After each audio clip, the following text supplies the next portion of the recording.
اعوذ باللہ من الشیطان الرجیم بسم اللہ الرحمن الرحیم قال انہ یقول انہا بکرۃ ذلول ذلول تثیر الارض ولا تسقی الحرث مسلمۃ لا شیۃ فیہا قالوا الآن جئت بالحق فذبحوها وما كادوا يفعلون۔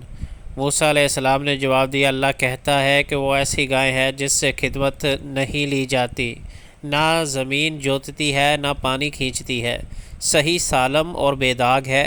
اس پر وہ پکار اٹھے کہ ہاں اب تم نے ٹھیک پتہ بتایا ہے، پھر انہوں نے اسے ذبح کیا، ورنہ وہ ایسا کرتے معلوم نہ ہوتے تھے۔